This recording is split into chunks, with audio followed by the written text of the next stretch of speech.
viewers, and welcome to the YouTube channel of Wings A Kudan. So let's make it together. Hello everyone, I hope you all are good, and here we are with your lecture 7.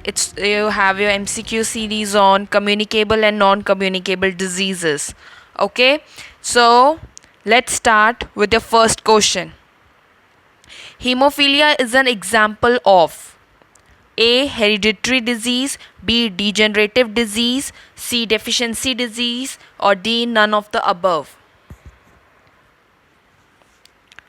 So your correct answer is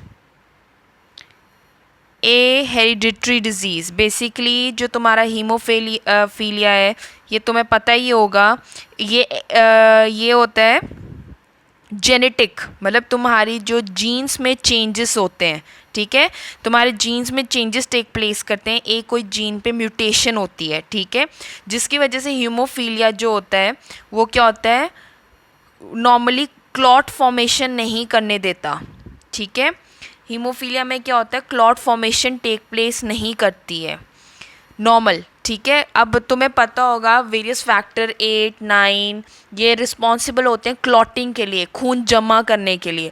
अब वो खून ही नहीं जमा हो रहा, तो haemophilia में क्या होता है, तुम्हें एक्सेसिव ब्लीडिंग होती है। क्या होती है, अगर तुम्हें लग जाए तो तुम्हें बहुत एक्सेसिव ब्लीडिंग होगी, ठीक है।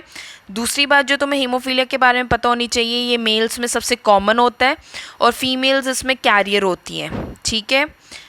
और ये हीमोफीलिया जो होता है it's x linked recessive disorder होता है, ये एक्स जीन जो होता है, एक्स क्रोमोसोम होता है, उससे लिंक्ड होता है, ठीक है। और इसमें फीमेल्स कैरियर्स होती हैं और जो मेल्स होते हैं उनको ये डिजीज़ होता है, ठीक है। नाउ डीजनरेटिव में मत कंफ्यूज होना, बेसिकली हीमोफीलिया जेनेटिकली होता है तो इसको हेरिडिटरी कहा जाएगा। और डेफिशिएंसी जो डिजीज़ है वो तो तुम्हें पता ही है, किस चीज़ की कमी होना। डीजनरेटिव हो गया, इसमें क्या होगा, जो एक टिश्यू या ऑर्गन इफेक्ट होता है, ठीक है, इसमें जो टिश्यू और ऑर्गन जो इफेक्ट होगा, ठीक है, वो विद टाइम वर्स होता जाएगा। क्या होता जाएगा, वो वर्स होता जाएगा विद टाइम, ठीक है। जो टिश्यू और ऑर्गन का जो फंक्शन है या स्ट्रक्चर है वो इफेक्ट होता है और विद टाइम वो वर्स होता जाता है, ठीक है। जैसे ऑस्टियोआर्थराइटिस, मतलब जो तुम्हारी बोन और जॉइंट पेन्स होते हैं वो आ गया, ऑस्टियोपोरोसिस हो गया, ठीक है। ये सारी जो हैं ये विद टाइम तुम्हारा ऑर्गन या टिश्यू वर्स होता जाएगा, ठीक है। नेक्स्ट चलें। BCG vaccine is used for the prevention of, किसके लिए यूज़ किया जाता है BCG वैक्सीन, तुम्हारी जो BCG वैक्सीन है वो किसके लिए यूज़ की जाती है, A polio, B dengue, C tuberculosis या D निमोनिया।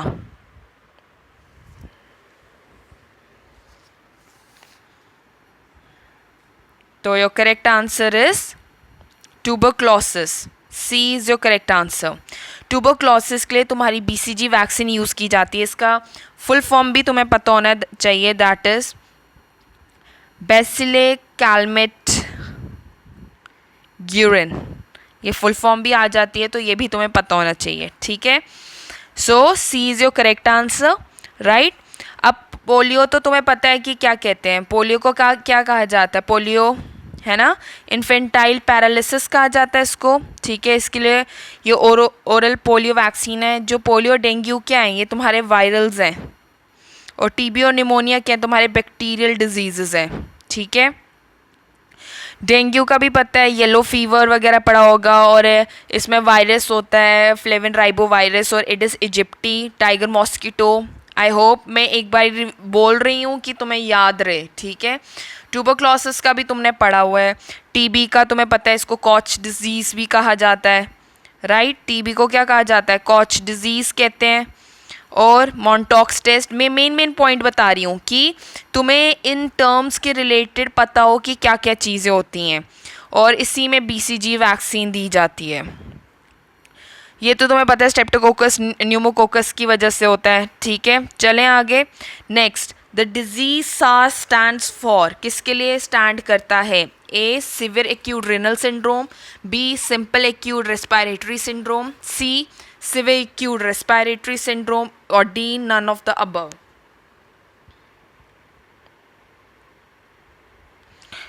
किसकी वजह से होता है? It occurs, SARS stands for severe acute respiratory syndrome. SARS ही है जिसकी वजह से अभी जो रीसेंट कोरोना चल रहा है, ठीक है, योर कोविड-19, it occurs due to your SARS only. पर इसकी वेरिएशन है जिसकी वजह से हो रहा है अभी। सार्स पहले भी था, ये पहले भी डिटेक्ट हो चुका है, पर this time it is deadly, ठीक है, क्योंकि इसका वेरिएशन आ चुका है जो रिस्पॉन्सिबल है your for your severe acute respiratory. अभी भी जो कोरोना है वो क्या कर रहा है? तुम्हारे लंग्स को इफेक्ट कर रहा है ना, तो it is called as severe acute respiratory syndrome. ये तुम्हें आ सकता है क्योंकि it's a recent thing happened. Okay, next, which of the following disease is caused by virus and transmitted by mosquito? A, plague, B, typhus, C, yellow fever और D, filariasis. I hope तुमने mark कर लिया होगा। So your correct answer is C, yellow fever. अब ये किस में होता है? येलो फीवर किसके लिए स्टैंड करता है? डेंगू के लिए, है ना, हमने ये पढ़ा है। इसमें जो होती है, जो मॉस्किटो होती है, ठीक है, मॉस्किटो बॉर्न फ्लेविरिबो वायरस होता है ये, ठीक है। इसमें रिस्पॉन्सिबल कौन होता है? एडिस इजिप्टी। और ये चिकनगुनिया के लिए भी रिस्पॉन्सिबल है। और इसको क्या कहा जाता है? Tiger mosquito. तो ये एक वैसा डिजीज़ है dengue, that is your yellow fever, जिसमें होता वायरस की वजह से, पर ट्रांसमिट कौन करता है? मॉस्किटो करता है, ठीक है जी, ये तुम्हें पता होना चाहिए। और इसमें डेंगू में कौन सा टेस्ट किया जाता है? टॉनिक्वेट टेस्ट किया जाता है। कौन सा किया जाता है? टॉनिक्वेट टेस्ट किया जाता है, ये भी तुम्हें पता होना चाहिए। और प्लेग के बारे में, प्लेग का दूसरा नाम क्या है? It is called as black death. क्या कहते हैं इसको? ब्लैक डेथ कहते हैं। ये रैट्स टू रैट होता है, हाई फीवर होता है, लम्प्स होते हैं ग्रॉइन और आर्मपिट में, ठीक है, ये भी तुम्हें बता दिया है। टाइफस भी एक तरह का बैक्टीरिया ही है, ठीक है, ये फ्लीज और लाइसिस की वजह से स्प्रेड होता है, ठीक है। इसको रिकेट्सिया भी कहा जाता है। टाइफस को किसकी वजह से होता है? रिकेट्सिया, ठीक है। येलो फीवर तुम्हें बता दिया। Filariasis,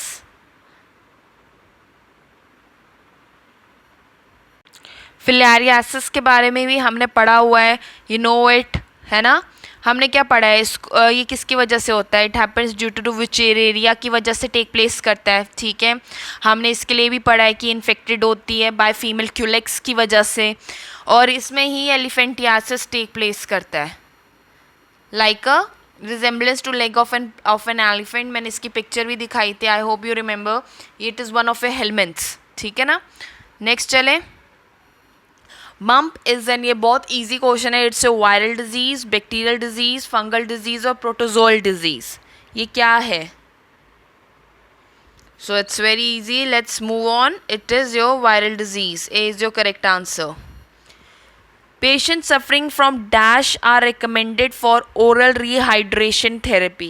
A, cholera, B, tetanus, C, typhoid, D, your tuberculosis. तो कहाँ पे ओरल रिहाइड्रेशन, ORS जिसको कहा जाता है, हम कहाँ देते हैं? सो your correct answer is A, cholera. Cholera में तुम्हें सिवियर डायरिया हो जाता है। क्या होता है? सिवियर डायरिया हो जाता है और डिहाइड्रेशन हो जाती है, ठीक है। तो तुम्हारी बॉडी में पानी की कमी हो जाती है, जिसकी वजह से हम ORS दिया जाता है। टेटनस तो तुम्हें मैंने बता दिया ऑलरेडी, लॉक जॉ। टाइफॉइड तुम्हें पता है, इट्स एन एंट्रिक फीवर होता है। ये किसकी वजह से होता है? कंटामिनेटेड फूड एंड वाटर की वजह से, ठीक है।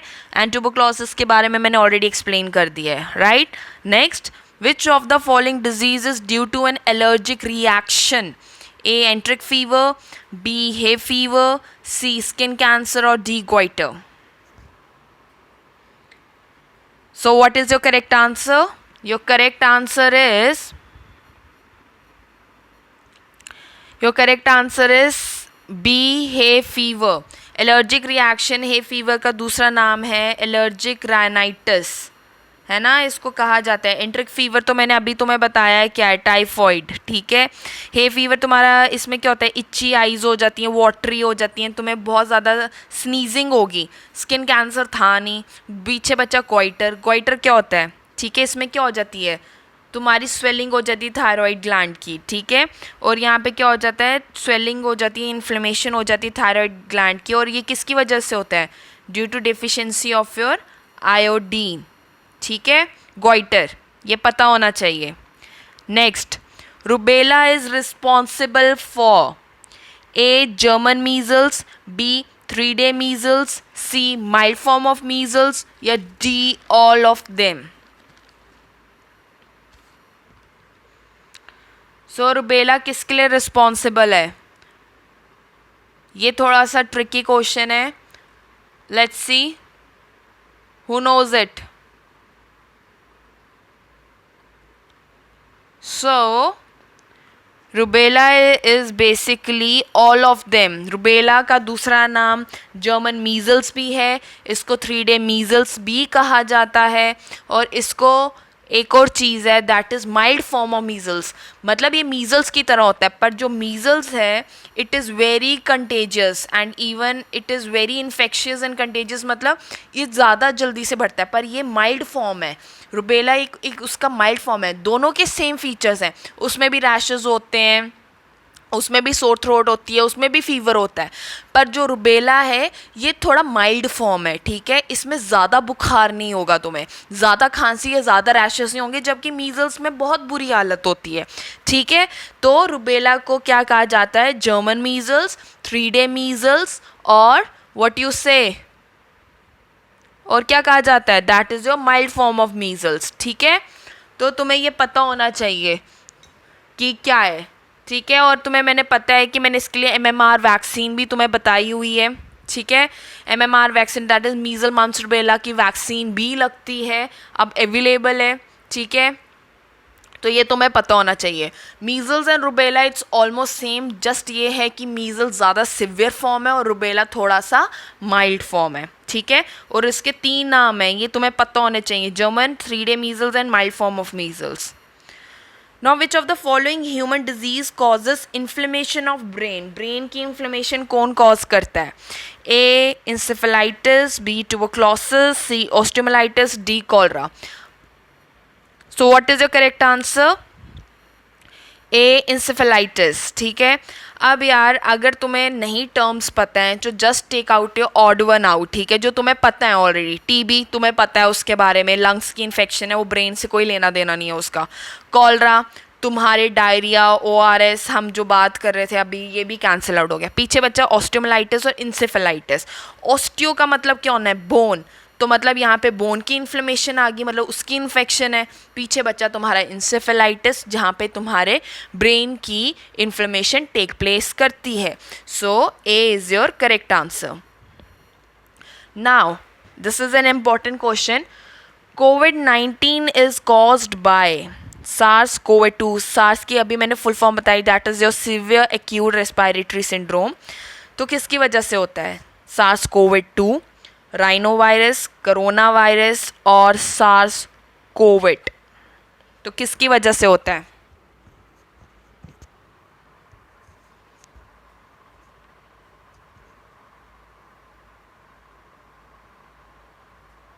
So your correct answer is A, SARS-CoV-2। Basically ये एक इसका कौन सा है, मैंने तुम्हें कहा एक वेरिएशन है। सार्स एक नॉर्मली भी होता था, ठीक है, SARS-CoV भी है और एक SARS-CoV-2 भी है। अब बच्चे कंफ्यूज हो जाते हैं, कोरोना वायरस, COVID-19 को कोरोना वायरस कहा जाता है, ठीक है, बेसिकली इसके लिए रिस्पॉन्सिबल होते हैं, पर जो COVID-19 के लिए रिस्पॉन्सिबल है वो है SARS-CoV-2, ये रिस्पॉन्सिबल है, ठीक है। एक ये चीज़ तुम्हें पता होनी चाहिए, ठीक है। Your correct answer is A. और बी, जो दिस इज जो राइनो वायरस, जो राइनो वायरस है वो क्या होता है, ये common cold, rhino virus responsible है, ठीक है। चलें आगे। Now the kala azar fever is transmitted through the bite of A, house fly, B, tsetse fly, C, sand fly, और डी is your dragonfly.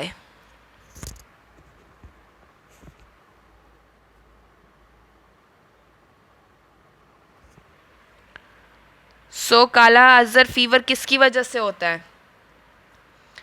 अगर तुमने पढ़ा होगा सो यू शुड नो इट, ठीक है, मैंने ये बता दिया। काला अज़हर फीवर जो होता है ये किसकी वजह से होता है? It occurs due to the sand fly. C is your correct answer, ठीक है। टटस फ्लाई के बारे में तुमने पढ़ा होगा, ये अफ्रीकन ट्रिप्नोसोमियासिस में देखा जाता है, इसको स्लीपिंग सिकनेस भी कहा जाता है, ठीक है। ये उसमें है, सैंड फ्लाई काला अज़हर के रिलेटेड होता है, ठीक है। इसके बारे में भी हम डिस्कस कर चुके हैं। और ड्रैगन फ्लाई क्या होता है? ये फूड पॉइजनिंग कॉज करता है, ये तुम्हें कॉलरा, टाइफाइड फीवर में, टीबी में ड्रैगन फ्लाई रिस्पॉन्सिबल हो सकती है, ठीक है। It's not that much important, ठीक है, ये तुम्हें पता होना चाहिए, राइट।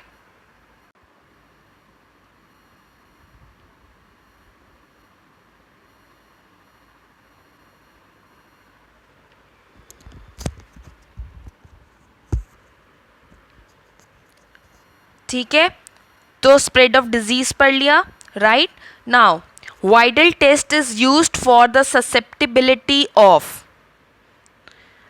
नाउ वाइटल टेस्ट किसके लिए सबसे सॉरी, जो study of spread of disease, I hope it is clear. Sorry, मेरा बीच में नेटवर्क का प्रॉब्लम हो गया था। So I hope I repeated again, study of spread of disease is called as A pathology. B biology जो है वो होता है for study of life. Anatomy हो गया जब तुम एक स्ट्रक्चर पढ़ते हो बॉडी का, ठीक है, या उसके पार्ट्स पढ़ना, उसकी स्टडी को एनाटमी कहते हैं। और एपिडेमोलॉजी हो गया कि जो इंसिडेंट्स, कितने केसेस आए, उसकी डिस्ट्रीब्यूशन कितनी है, और फर्दर उसका कंट्रोल कैसे करेंगे, उसको कहा जाता है एपिडेमोलॉजी। ये हो गया तुम्हारा कंट्रोल, मतलब पूरा डिटेल में पढ़ना। जैसे अभी कोविड सिचुएशन चल रही है, तो पहले आप उसको कंट्रोल, पहले उसका देखोगे कि अच्छा जी ये कितने, पहले चाइना में आया, अच्छा ठीक है आ गया, कितना इंसिडेंस आया वो है। नेक्स्ट ये कितना फैला, डिस्ट्रीब्यूट कितना है, कितने लोग इन्वॉल्व हैं, ठीक है जी। फिर उसको कंट्रोल कैसे कर सकते हैं, तो वो आगे एपिडेमोलॉजी, ठीक है। Widal test is used for the susceptibility of, किसके लिए यूज़ होता है? Typhoid, cholera, malaria, dengue.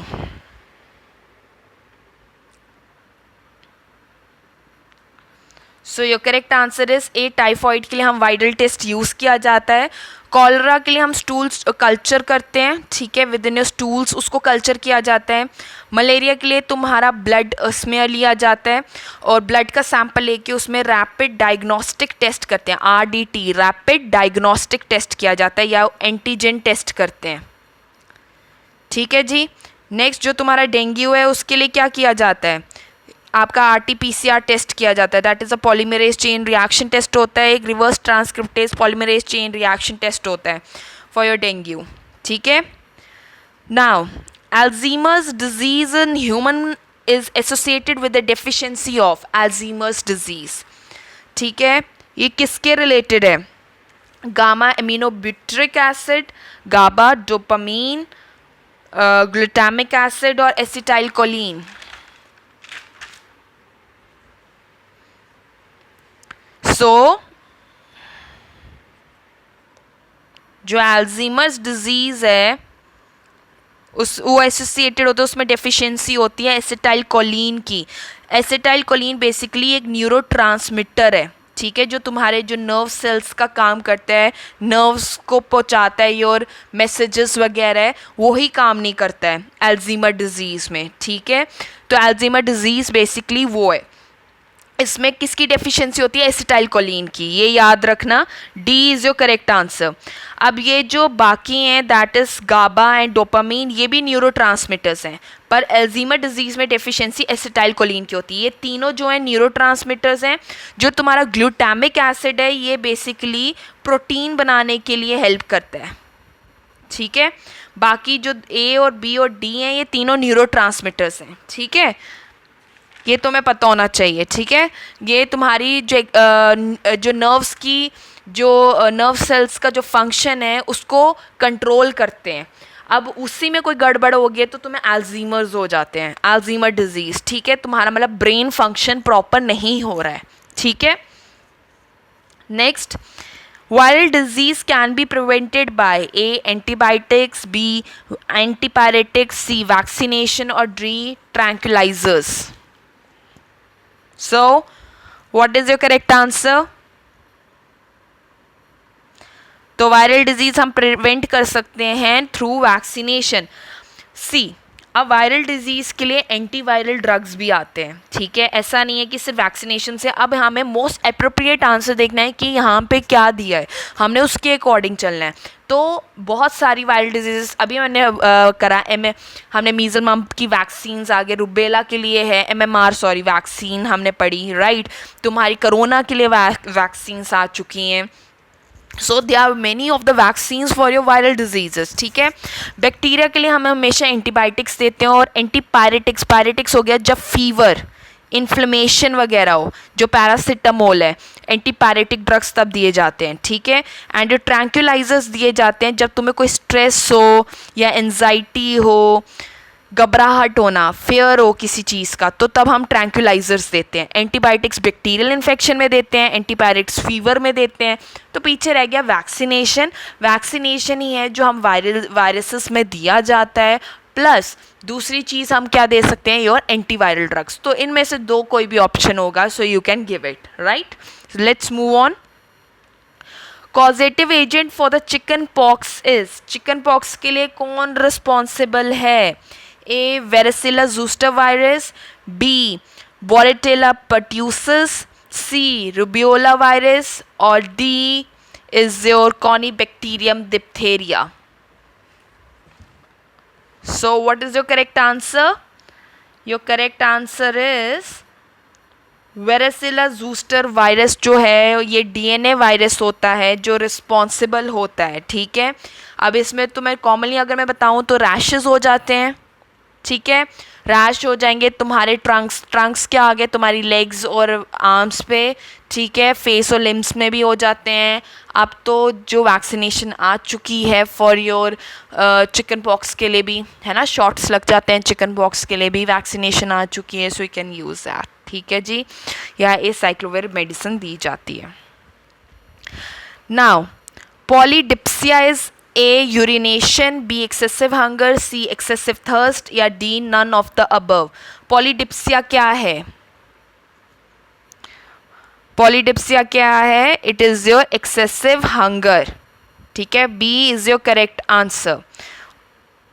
Sorry C is your, I am sorry, C is your correct answer. Polydipsia हो गया excessive thirst, C is your correct answer.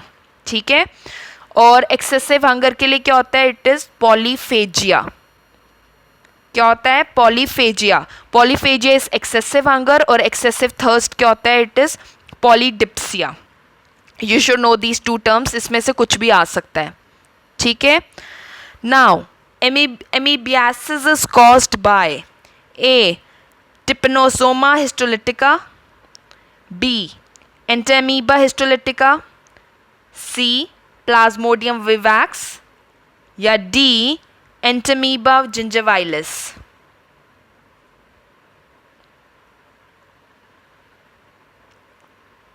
So what is the correct answer?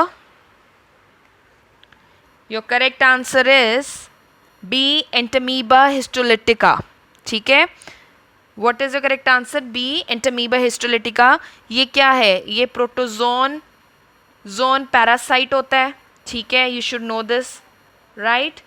और इसमें क्या होता है? House fly act करती है, house fly की वजह से टेक प्लेस करता है, तुम्हारे खाने पे जाएगा और वो तुम कंज्यूम करते हो. ठीक है, और एडल्ट एंटेमीबा को एक नाम बताया था, एडल्ट एमीबा को क्या कहा जाता है? ट्रोफोजॉइड्स कहा जाता है.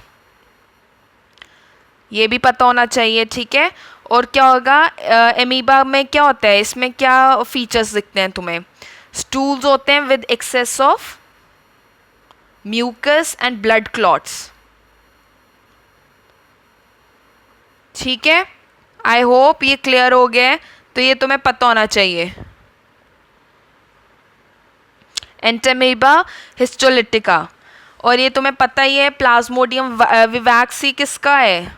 ये तुम्हें पता होना चाहिए प्लाज्मोडियम विवैक्स किसका है. It is for malaria, malaria responsible होता है। प्लाज्मोडियम पता है ना कॉज कौन करता है? प्लाज्मोडियम क्या कॉज करता है? बेसिकली मलेरिया होता है इसकी वजह से, ये टाइनी प्रोटोजोन होता है, ठीक है। ये फीमेल एनोफिलिस मॉस्किटो कॉज करते हैं malaria. Next, leprosy is caused by A salmonella, B yersinia, C mycobacterium या D tobacco mosaic virus. So what is your correct answer? So your correct answer is C, Mycobacterium lepra. पढ़ा है ना, Mycobacterium lepra responsible होता है। सी is your correct answer. और इसको क्या कहा जाता है? लेप्रेसी को क्या कहा जाता है? हैंसन्स डिजीज भी कहा जाता है, राइट ये पता होना चाहिए तुम्हें। हैंसन्स डिजीज भी कहा जाता है। और इसके लिए क्या होता है? इसमें क्या होता है? लाइट कलर्ड पैचेस हो जाते हैं स्किन पे, ठीक है। नर्व्स थिक हो जाती हैं, फीवर होगा, पेन होती है, अल्सर्स हो जाते हैं, स्किन इरप्शंस हो जाती हैं, राइट। इसके लिए इसको ट्रीट किससे किया जाता है? लेप्रेसी को DDS से, that is diamino diphenyl sulphone से इसको ट्रीट किया जाता है, ठीक है जी। So mycobacterium leprae is responsible for this. अब साल्मोनेला तुम्हें पता है ना कि क्या कॉज करता है? क्या? टाइफॉइड फीवर, वो साल्मोनेला की वजह से होता है। टोबैको मोज़ैक वायरस जो होता है बेसिकली ये क्या है, ठीक है, ये क्या करते हैं, जो तुम्हारे प्लांट्स होते हैं, मोस्टली जो तुम्हारा टोबैको प्लांट है, ठीक है, ये उनकी डिस्कलरेशन कॉज करता है लीव्स की, ठीक है, ये तुम्हें पता होना चाहिए, right. Next, which of the following disease is known as black fever? किसको कहा जाता है as a black fever? A giardiasis, B sleeping sickness, C leishmaniasis या D none of the above. किसको ब्लैक फीवर कहा जाता है? अगर ये तुमने पढ़ा होगा तब भी तुम्हें पता होगा। यहाँ पे थोड़ी सी कंफ्यूजन हो जाती है, so you should know it. So your correct answer is C leishmaniasis, ठीक है। अब स्लीपिंग सिकनेस तो तुम्हें पता है किसकी वजह से होती है, दैट इज ट्रिपेनोसोमियासिस की वजह से होता है ना। Sleeping sickness trypanosomiasis, African sleeping sickness भी कहा जाता है, टेस्टस फ्लाई या छागस डिजीज़ कहा जाता है, राइट ये पढ़ा है ना हमने। लिशमैनियासिस के बारे में भी हमने पढ़ा है, वो क्या है? लिशमैनिया डोनावानी रिस्पॉन्सिबल होता है इसके लिए, फीमेल सैंड फ्लाई रिस्पॉन्सिबल होती है इसके लिए, है ना। और क्या?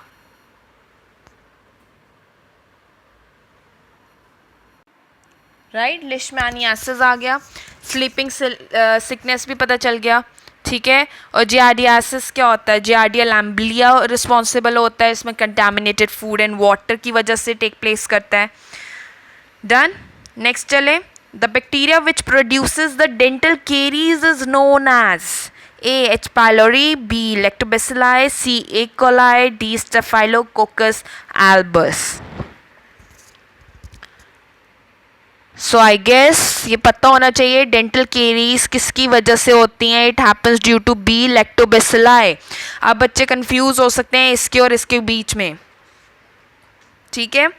बेसिकली तुम्हारा जो रिस्पॉन्सिबल होता है बैक्टीरिया केरीज कॉज करने के लिए, वो एक होता है लैक्टोबैसिलाई या तो स्ट्रेप्टोकोकस ऑरियस, स्ट्रेप्टोकोकस ऑरियस, ठीक है, या तो स्ट्रेप्टोकोकस ऑरियस या बी लैक्टोबैसिलाई रिस्पॉन्सिबल होते हैं तुम्हारी डेंटल केरीज कॉज करने के लिए, ठीक है। Now tetany occurs due to, अब टेटनाई किसकी वजह से होता है? So it happens due to hypercalcaemia, hyperthyroidism, hypocalcaemia और हाइपोथायराइडिज्म. हाइपोथायराइडिज्म, हाइपोकैल्सीमिया या hypercalcaemia. So tell me, calcium की वजह से या थायराइड के रिलेटेड होता है टेटनाई, किसकी रिलेटेड होता है? What is your correct answer?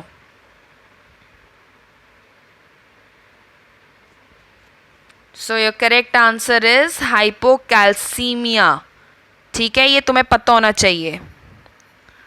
C, hypocalcaemia is your correct answer. Basically calcium की डेफिशिएंसी हो जाती है जिसकी वजह से ये टेक प्लेस करता है. टेटनाई को हमने पढ़ा हुआ है, क्या कहा जाता है? लॉक जॉ भी कहा जाता है.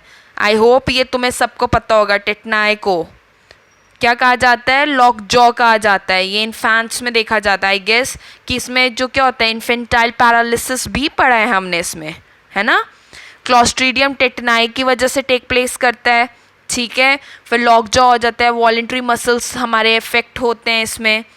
ठीक है, तो ये पता होना चाहिए. तो बेसिकली इसमें क्या होता है तुम्हारी किसकी वजह से होता है? बेसिकली इसमें कैल्शियम जो होता है वो कम हो गया होता है. जो तुम्हारा कैल्शियम, हाइपोकैल्सीमिया हो गया, with in your blood your calcium also decreases. ठीक है, तो तुम्हें ये पता होना चाहिए. Right, टेटनाई occurs due to hypocalcemia. C is your correct answer. So we are over with this lecture 7, your communicable and non-communicable diseases. I hope you got your answers, and just keep on trying and keep on doing it so you can get your answers right. Okay, and get ready for your exams. All the very best, and thank you and have a nice day. In next lecture in lecture 8 we'll discuss your environmental pollutions, right? So all the best. Thank you.